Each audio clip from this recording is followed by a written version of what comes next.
आप लोग को प्रकाश दिखता है या कुछ क्या दिखती है?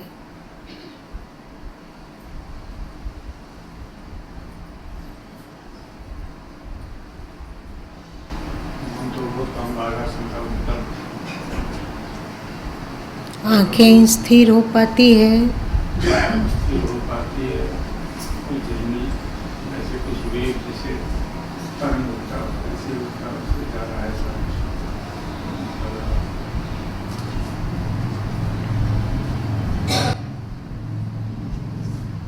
विवेक क्या दिखता है?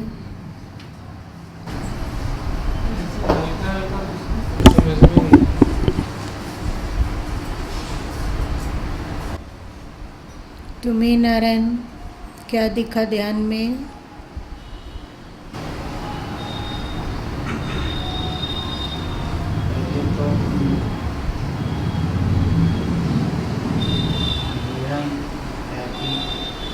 प्रयास करने से प्रकाश का तो स्थिरता नहीं होती। क्या रहता है? पति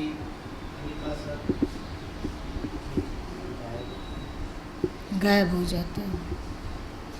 आपका अरुण जी? चादर जैसा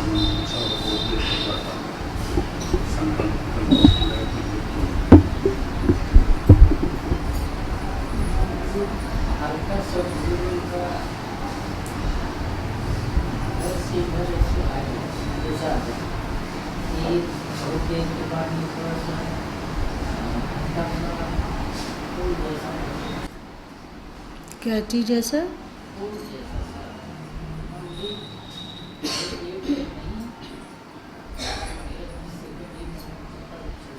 बहुत है। अगर हम लोग आज 35-40 मिनट ध्यान किए हैं, इसमें से यदि 5-10 पल भी मतलब आधा सेकंड भी ध्यान हो पाया हो तो बहुत बड़ी पूंजी है।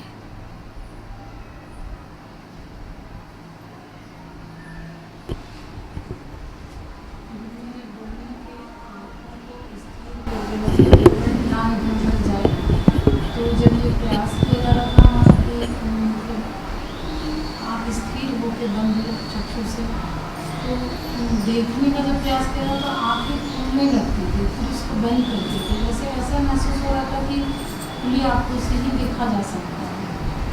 और एक चीज़ मैं देखी कि ये जो हम लोग स्थूल संकल्प विकल्प होता है जो अभी हम लोग संसार में कर रहे हैं, उसके अलावा भी कुछ संकल्प विकल्प हो रहा था जिसको हम नहीं जानते। मतलब वो इससे नहीं, वो अपने आप मतलब कुछ हो रहा था जिस दृश्य को हम नहीं जानते। वो भी दृश्य कभी आता था कभी ओझल हो जाता था, अलग अलग दृश्य जिसको ये नहीं स्थूल से नहीं संकल्प विकल्प हो रहा था, लेकिन वो भी था।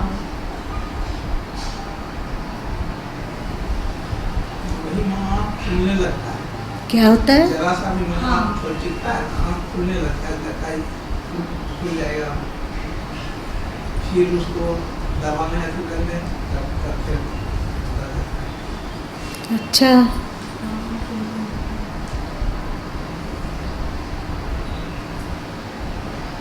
क्या कुछ ऐसा प्रकाश का अनुभव जिसको कौन सा कलर कहा जाए, दुनियाई कलर से कोई भी मेल ना खाता हुआ, कुछ भी मेल ना खाता हुआ, कौन सा रंग कहें इसको सो पता नहीं चलता हो, ऐसा? इसका लेकिन संसार में तो सारा वो कलर है, लेकिन अजीब सा मिक्स लाइट जैसा, लेकिन वो देखा जाता है संसार में। लाल पीला ब्लू बैगनी सब मिक्स क्रिस्टल टाइप से।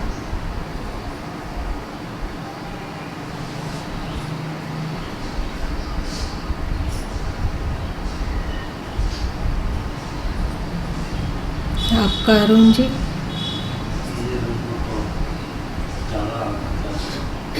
स्लेटी कलर। कल ध्यान में स्लेटी बार बार आ रहा था, स्लेटी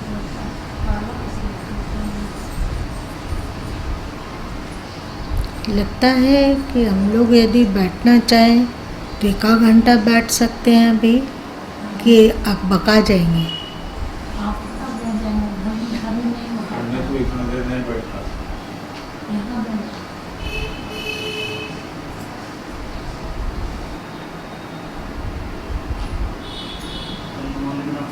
थोड़ा थोड़ा करके हल्का सा गैप देने के लिए हाँ, उससे फर्क आसान हो जाता है। हाँ तो ये और चिंता नहीं। अच्छा, मार्गदर्शन बीच बीच में होता है तो ज़्यादा गहराई होती है ध्यान की।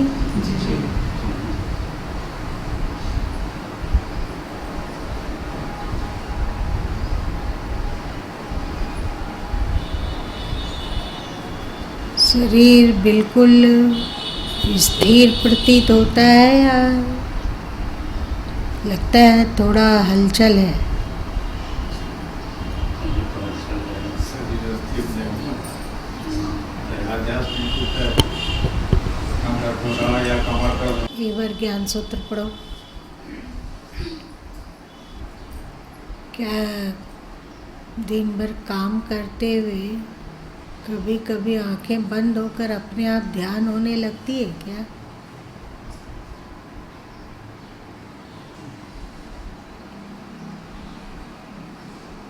अपने आप को मन करता है बंद करने, तो बंद कर। ज्ञान सूत्र। नवरात्रि तृतीय दिवस और चतुर्थ दिवस। आज तृतीया और चतुर्थी दोनों हैं, इसलिए आज जन सामान्य 2 देवी रूपों का पूजन करते हैं। पहला है चंद्र घंटा देवी और दूसरा है कुष्मांडा देवी। माँ चंद्र घंटा देवी का वह रूप है जो अपने सिर पर द्वितीय के चंद्रमा को धारण किए हुए है। इस देवी का अंतस में तब प्रकाशन होता है जब व्यक्ति के सिर पर चंद्र विराजित हो जाए, यानी व्यक्ति के स्वभाव में विनम्रता, शांति, शीतलता, सौम्यता, प्रेम, सद्भावना आ जाए। उक्त दिव्य गुणों को अपने स्वभाव का हिस्सा बना लेने पर साधक अपने कार्यों में सफलता पाता है। उसे समस्त कष्टों से छुटकारा पाने की दिशा मिल जाती है एवं अन्य दैविक गुण भी उसमें भरते जाते हैं। देवी को सात्विकता प्यारी है, अतः देवी का प्रकाशन सात्विक मन, विचार, आचरण, बोल व व्यवहार को अपनाने पर ही संभव है। सत्व गुण को अपनाते हुए साधन, ध्यान, उपासना, आराधना करने पर दिव्य दर्शन होते हैं। दिव्य ध्वनि, अनहद नाद सुनाई पड़ने लग जाती है एवं दिव्य सुगंध की अनुभूति अनेक साधकों में देखी जाती है। 2 बात है ना, चंद्र और घंटा है ना। तो चंद्र मतलब हो गया ये स्वभाव, और घंटा तो घंटा नाद का प्रतीक है, दिव्य नाद का। इसी तरह से सात्विकता के साथ हम लोग ध्यान करते रहें तो हम लोग भी दिव्य दर्शन, दिव्य गंध और दिव्य ध्वनि को सुन सकेंगे। जीवन सात्विक हो, शांत हो, सौम्य हो। सौम्य किसे कहा जाता है? कोमलता।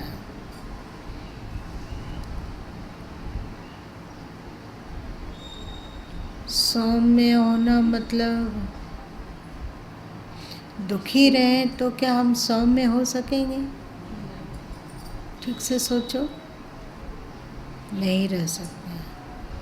और यदि किसी परेशानी में पड़कर रोने चिल्लाने लगे तो सौम्य रह सकते हैं? नहीं रह सकते। अथवा किसी आध्यात्मिक दर्शन को प्राप्त करके आह्लाद और विचलितता और नाचने कूदने लग जाए तो सौम्यता रहेगी?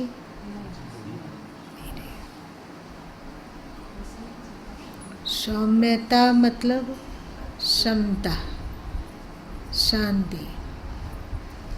जब शांति के साथ ध्यान, आराधना, साधना की जाती है तो धीरे धीरे दिव्य अनुभूति मतलब दिव्य दर्शन, दिव्य श्रवण और दिव्य गंध का प्रकाशन होता है। प्रकाशन मतलब प्रस्फुटन, सही बात, प्रस्फुटन होने लगता है। जो दिखता है वो दुनिया से मेल खाता नहीं है। यदि बंद आँखों से प्रकाश भी दिखता है तो उसे कौन सा रंग कहा जाए नहीं समझ में आता है। वैसा कोई प्रकाश धरती पर देखा ही नहीं गया है, उस तरह का रंग। अथवा जैसे महाराज जी कहें पुष्प जैसा दिखा, तो जिन पुष्पों को देखा जाता है वो आज तक धरती में कभी नहीं देखा गया। जैसे आप फौजी जी हैं, मान लीजिए कि इनका उम्र 70 साल हो गया है, तो 70 साल में उन्होंने उस तरह का पुष्प देखा ही नहीं, वैसा पुष्प दिखने लगता है। पता नहीं वो किस ब्रह्मांड का हिस्सा है वे पुष्प, सो पता नहीं है, दिखता है। रोशनी को कौन सा रंग दिया जाए, 7 रंग की चर्चा आप लोगों में है, तो 7 रंग से अलग ही कुछ। पुष्प भी दिख रहा है तो कुछ अलग ही। और कभी कभी तो हद हो जाती है, ऐसा महल और दिव्य भवन दिखने लग जाते हैं जो आज तक की आयु में देखा ही नहीं गया, ना उसकी कल्पना की गई है, ना उसे कहीं पढ़ा गया है, ना उस तरह का वर्णन कभी सुना गया है। ऐसा अद्भुत भवन दिखने लग जाता है।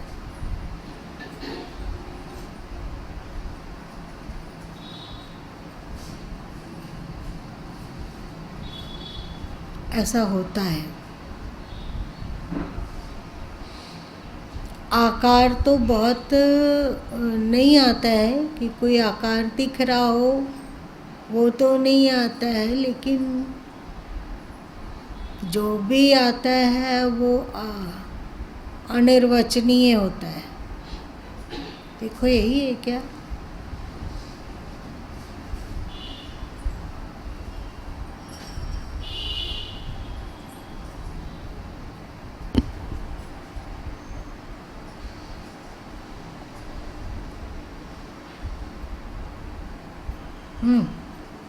फिर से पढ़ो। नहीं, इसी के आगे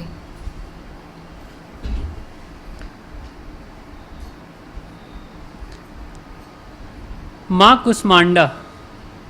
अपने उदर से ब्रह्मांड को उत्पन्न करने वाली माँ कुष्मांडा की पूजा नवरात्रि के चतुर्थ तिथि में की जाती है। शक्ति उपासक इन्हें देवी के रूप में मानते हैं और वैदिक अध्यात्म से अनुप्राणित साधक इस रूप को हिरण्यगर्भ कहते हैं। हिरण्य का अर्थ सोने के समान चमकीला होता है। परमात्मा के उस रूप को जो स्वर्णिम प्रकाश से परिपूर्ण है और अपने अंदर समस्त ब्रह्मांड को समाये हुए है, उसे हिरण्यगर्भ के नाम से पुकारा जाता है। कुष्मांडा देवी को भी स्वर्णिम आभा से युक्त कहा जाता है।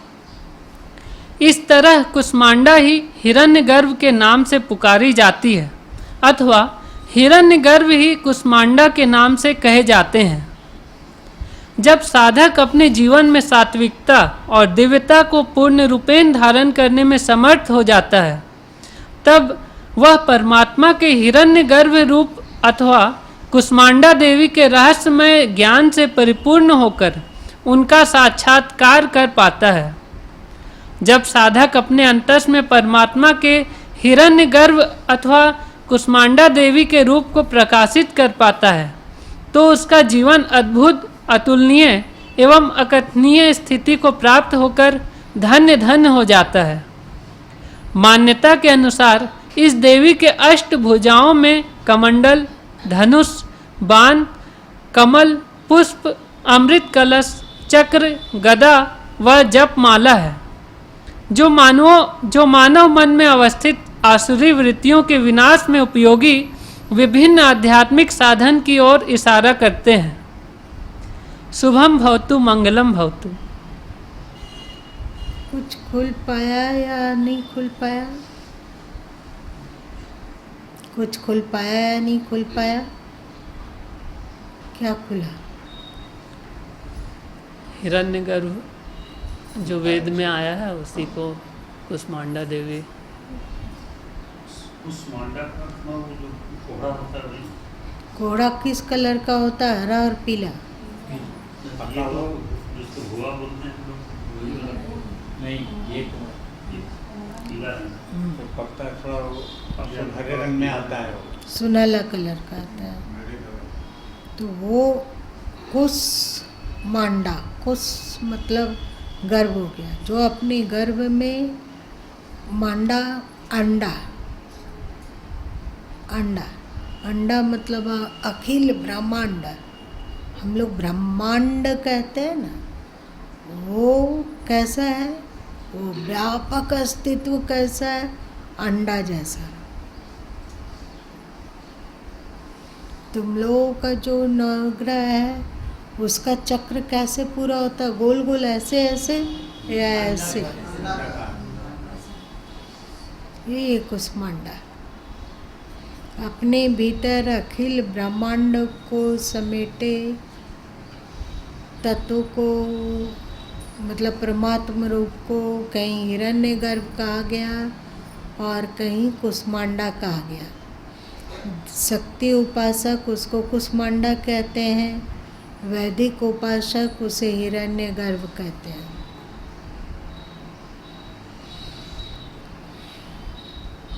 चंद्र घंटा का तात्पर्य होता है अनहद और सौम्यता।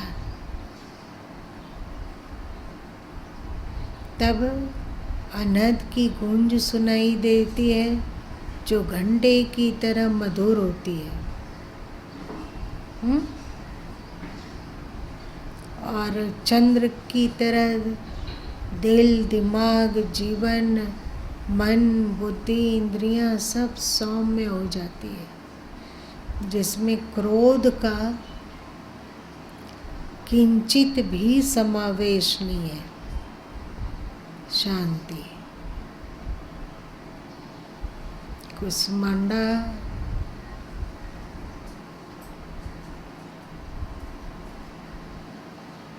एक बार परवलपुर में इस पर सत्संग किए ना, तो तुम लोग लिख लिए हैं?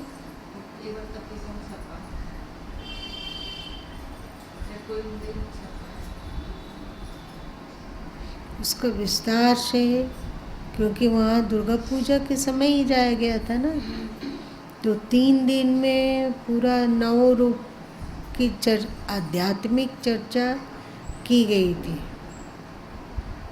और आज ध्यान के समय में एक अनुगुंज सुनाई पड़ी, वो है कि वह रहस्यमय तत्व समय से परे है। तो इसकी कैसे व्याख्या करोगे कि समय से परे कोई चीज़ कैसे हो सकती है?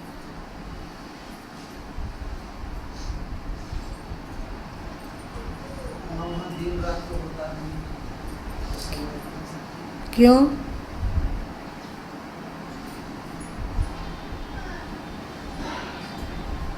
समय तो सूर्य बनाया गया है, उसी काल को उठाता है। हाँ, कुछ लोग चंद्रमा के द्वारा समय को नापते हैं और कुछ लोग सूर्य के द्वारा समय को नापते हैं, है ये ना? तो वहाँ ना चंद्र है ना सूर्य है, तो वहाँ समय का मापन कैसे होगा? ना वहाँ रात है ना दिन है, क्योंकि सूर्य और पृथ्वी के कारण ही रात दिन होता है ना? ना वहाँ साल है ना वर्ष है, ना आज सोम मंगल बुध बृहस्पति ये सब है, कुछ भी नहीं है वहाँ। न चंद्रमा न सूर्य और न और किसी तरह का ऐसा चीज जिसमें परिवर्तन होता हो। यदि हम लोग चंद्र और सूर्य से परे कहीं पहुंच जाएं तो वो समय धरती वाला समय मतलब पार्थिव समय से अलग वहाँ होगा, या यही वाला पार्थिव समय का अनुभव वहाँ भी होगा? अलग होगा, वहाँ रात दिन नहीं होगा। तो ये तो कहा गया है कि वहाँ उस अस्तित्व में रात और दिन नहीं है, और रात और दिन नहीं है, सूर्य और चंद्र नहीं है, तारे और नक्षत्र नहीं है, तो वहाँ कोई समय भी नहीं है। समय से परे तत्व।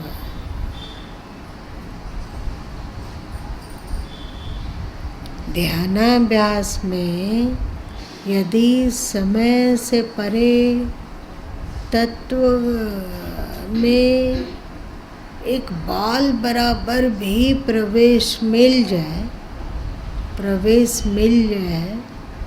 तो आप कितनी देर ध्यान में बैठेंगे इसका आपको ज्ञान नहीं होगा।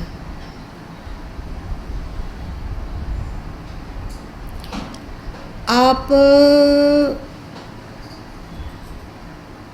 घड़ी देखकर यदि ध्यान में गए हो तो घड़ी देखने पर पता चलता है कि 3 घंटे हो गए,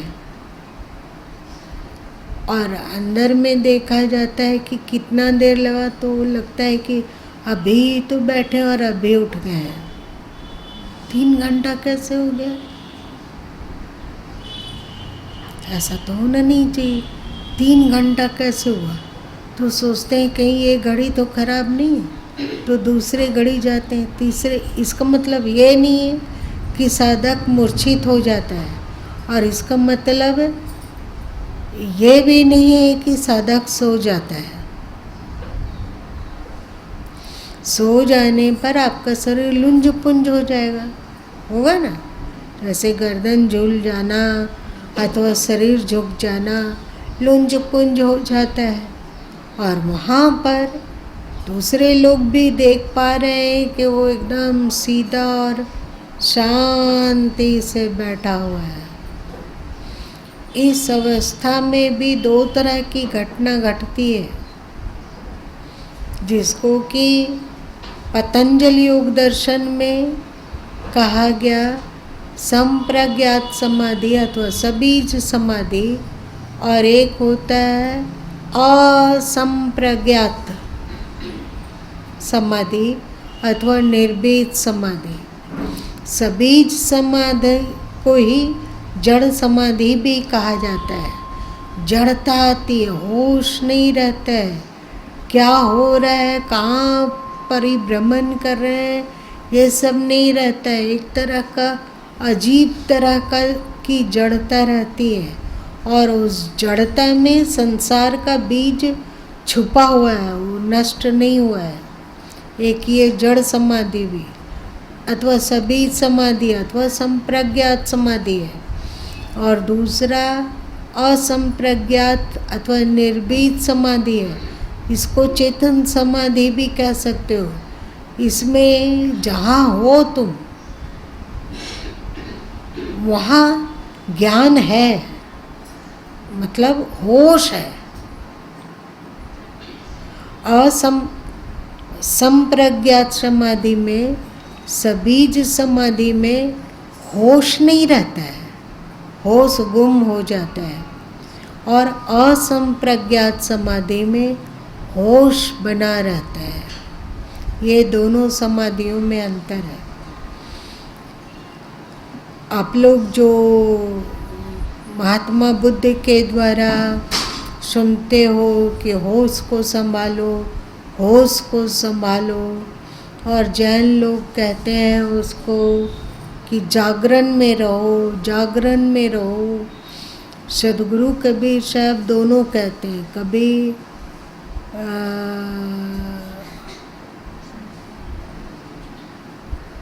कभी कहते हैं चेत चेत चेत नर चेत रे, है भजन क्या? चेत चेत चेत नर रे, मतलब होश में आ, होश में आ, होश में आ, ये कहा गया। और कहीं पे कहा गया है कि उठ जाग मुसाफिर भोर भई, अब रैन कहाँ जो सोवत है। वहाँ जागरण की बात कर रहे हैं। तो ये जागरण और होश असंप्रज्ञात समाधि अथवा निर्भीत समाधि में बना रहता है। देह का भान भूल गए, देह भूला गया, मन भी है ये भी खो गया, बुद्धि है वो भी, समझती बुझती तो बुद्धि है, बिना बुद्धि का ही वहाँ समझ है। बुद्धि से परे पहुँच जाया गया। अब वहाँ ये सब प्राकृतिक ऑर्गन कुछ भी नहीं है, फिर भी वहाँ होश है। आप लोग कहते हो न, परमात्मा सच्चिदानंद रूप है, सत्य है, चित। चित मतलब क्या होता है? ज्ञान। तो ज्ञान बना हुआ है, ये है। तो व्यक्ति जब पल भर के लिए भी, क्षण मात्र के लिए भी ध्यान काल में समय के परे पहुंचता है, तो एक जड़ समाधि में भी पहुंचा जा सकता है और चैतन्य समाधि में भी पहुंचा जा सकता है। जड़ समाधि की बात यहाँ नहीं की जा रही है, यहाँ चैतन्य समाधि की बात की जा रही है। हम पहुंच गए ऐसा कुछ नहीं है, क्योंकि हम में ससीमता है ना, ससीमता है। हम मतलब एक आकृति में कैद कोई जीवात्मा, अथवा मन में कैद कोई जीवात्मा। और जब आकृति और मन इत्यादि वहाँ खो गया तो कुछ अस्तित्व है, वहाँ बोध है उस अस्तित्व का। और जब ध्यान से बाहर निकले तो पता चला कि सुबह बैठे थे और शाम हो गई, ऐसा भी संभव है। ध्यान के बारे में हम लोग जितना जानते हैं वो बहुत ही अधिक अल्प है, बहुत कम है। ध्यान में, ध्यान की गहराइयों में क्या क्या छुपा हुआ है, ये तो उसकी गहराई में उतरने पर ही जाना जा सकता है। और आप लोग किसी गुरुमा के पुस्तक में पढ़े होंगे कि एक दरिद्र आत्महत्या करने जा रहा था, तो एक संत उसको बचाएं, पहाड़ से कूदने जा रहा था, तो उसको बचाएं और कहें कि तो क्यों मरना चाहता है, तो बोला गरीबी के कारण। तो क्या तुम इतना जंगल तक आ ही गया, थोड़ा और बढ़ के देख ले, शायद गरीबी दूर हो जाए। याद आई? आश्चर्य में नहीं है, ये पतली पुस्तक किसी में है, पढ़ा गया। तो वहाँ से उसको तांबा मिला, फिर और आगे बढ़ने की प्रेरणा दी गई तो सोना मिला, और आगे बढ़ने की प्रेरणा दी गई तो हीरा मिला। उसके बाद हीरा को पाकर व्यक्ति कृत्य हो गया और बहुत धन धान्य पूर्ण हुआ। फिर वो व्यक्ति काहे को लौटकर संत के पास आएगा? एक बार घूमते घामते संत उनके महल के पास पहुँचे तो जो व्यक्ति था वो बोला कि महाराज जी आपका लाख लाख स्वागत है, आप मुझ दरिद्र को धन दान से पूर्ण कर दिया। तो महात्मा जी बोले कि अरे पागल, कम से कम सोचता, एक बार बुद्धि तो लड़ाता कि महात्मा जी तांबा के खान को भी जानते थे, सोने के भी खान को जानते थे और हीरे के खान को भी जानते थे, फिर भी इन सब को वे ढो ढो कर अपने घर नहीं ले जा रहे हैं। इसका मतलब है कि उनके पास इन तांबा और सोने और हीरे से कुछ कीमती चीज मिल गया होगा। तब व्यक्ति को लगा कि ये बात तो सही है, कुछ तो होगा, तभी इस ओर देखते भी नहीं है। तो व्यक्ति उनके चरण में गिर पड़ा और कहा, महाराज बताइए कि आपने इससे विलक्षण कौन सी दौलत को पा लिया जो इस ओर देखते भी नहीं हो। तो वे बोले कि उससे आगे मेरी झोपड़ी है जहाँ मैं ध्यान की दौलत के साथ रहता हूँ। ध्यान सबसे कीमती दौलत है। एक बार इसको उपलब्ध हो जाने पर ये न जलता है, न कटता है, न मिटता है और न साथ छोड़ता है। तांबा, चांदी, सोना, हीरा साथ छोड़ देता है कि नहीं मृत्यु के बाद अथवा इसी जीवन काल में साथ छोड़ देता है। पर ध्यान इन सबसे परे वो विलक्षण दौलत है जो एक बार उसमें प्रवेश कर जाने पर वो कभी साथ नहीं छोड़ता है। इन प्रवेश तो मिले पहले, प्रवेश करना कठिन है, बस एक बार प्रवेश हो गए तो ध्यान ही हमें संभाल लेगा।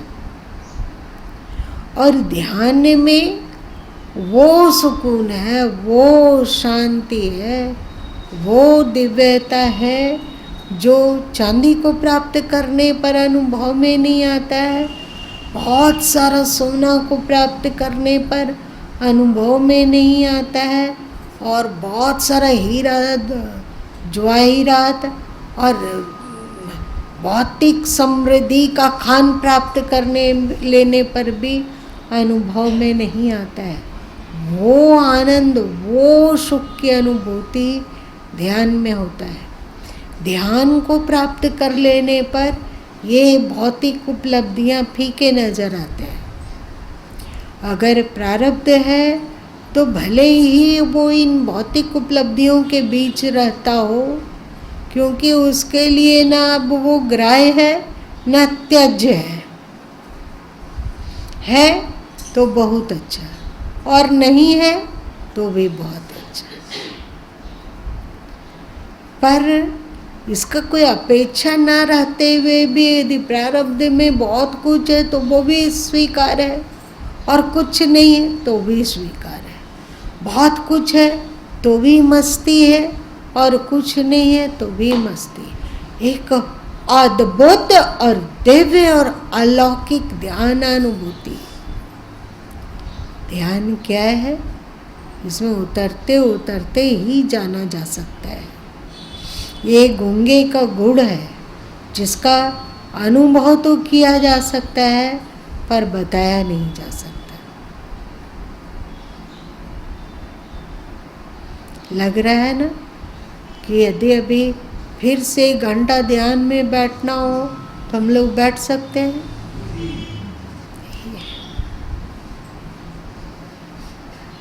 चलिए आज इतना ही रहने दीजिए।